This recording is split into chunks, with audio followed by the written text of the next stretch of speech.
Saya punya pertanyaan tentang ayat 1. Ya, Sesudah peristiwa-peristiwa ini, setelah murka Raja Ahasiweros surut, terkenanglah Baginda kepada Wasti dan yang dilakukannya dan kepada apa yang diputuskan atasnya.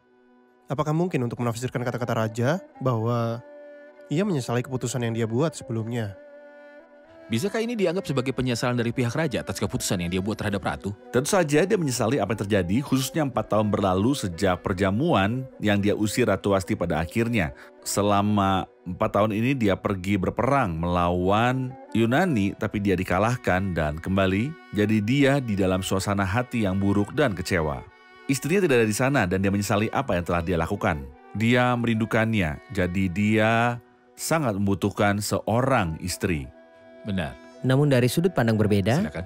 Tuhan mengizinkan Ya, untuk mengarahkan peristiwa yang mengerjakan hal-hal sesuai kehendaknya. Sehingga Esther pada akhirnya menggantikan Wasti. saya ingin menarik perhatian pemirsa terkasih pada fakta bahwa ada 2 garis di dalam sini. Narasi peristiwa, narasi literal peristiwa dan naungan di atas yang merupakan otoritas Tuhan. Cara Tuhan memimpin sesuatu untuk membuat mereka memenuhi kehendaknya. Saudara Efraim ayat 5 sampai dengan 10. Pada waktu itu ada di dalam benteng Susan seorang Yahudi yang bernama Mordekai bin Yair bin Simei bin Kish, seorang Benyamin, yang diangkut dari Yerusalem sebagai salah seorang buangan yang turut dengan Yehonya, Raja Yehuda, ketika ia diangkut dalam pembuangan oleh Raja Nebukadnezar, Raja Babel. Mordekai itu pengasuh Hadasa, yakni Esther, anak saudara ayahnya, sebab anak itu tidak beribu bapak lagi. Gadis itu elok perawakannya dan cantik parasnya. Ketika ibu bapaknya mati, ia diangkat sebagai anak oleh Mordekai.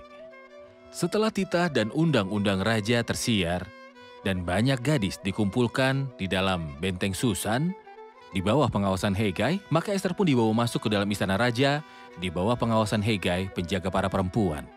Maka gadis itu sangat baik pada pemandangannya, dan menimbulkan kasih sayangnya, sehingga Hegai segera memberikan wangi-wangian dan pelabur kepadanya, dan juga 7 orang dayang-dayang yang terpilih dari istana raja, kemudian memindahkan dia dengan dayang-dayangnya ke bagian yang terbaik di dalam balai perempuan. Esther tidak memberitahukan kebangsaan dan asal-usulnya karena dilarang oleh Mordekai. Saya ingin Anda mengomentari ayat-ayat ini. Bagaimana Anda melihatnya dalam kaitannya dengan peristiwa-peristiwa ini dalam kitab Esther? Ayat-ayat ini dan kejadian-kejadian yang mendahuluinya adalah persiapan atau latar tempat kejadian, di mana Tuhan campur tangan untuk memenuhi tujuan-tujuannya. Esther harus dinobatkan sebagai ratu, sehingga Tuhan akan menggunakan dia seperti yang akan kita lihat nanti, untuk menyelamatkan semua orang dari binasa dan konspirasi. Jadi tangan Tuhan sedang bekerja pada insiden ini semuanya sebagai persiapan untuk peristiwa penting yang akan terjadi dalam perjalanannya. Ini pertama kalinya karakter Esther muncul melalui peristiwa tersebut. Ini pertama kalinya Esther datang, tepat. Saudara Fayez, kompetisi terbesar untuk mencalonkan ratu kecantikan ada di 127 negara. Banyak wanita muda terpilih. Seolah Esther dan 7 wanita muda lainnya adalah sebagai finalis. Mohon beritahu kami tentang standar kecantikan seperti yang ditunjukkan oleh Alkitab. Apakah penyebutan sayembara ini mengacu pada perkenanan Allah terhadap mereka selama berabad-abad?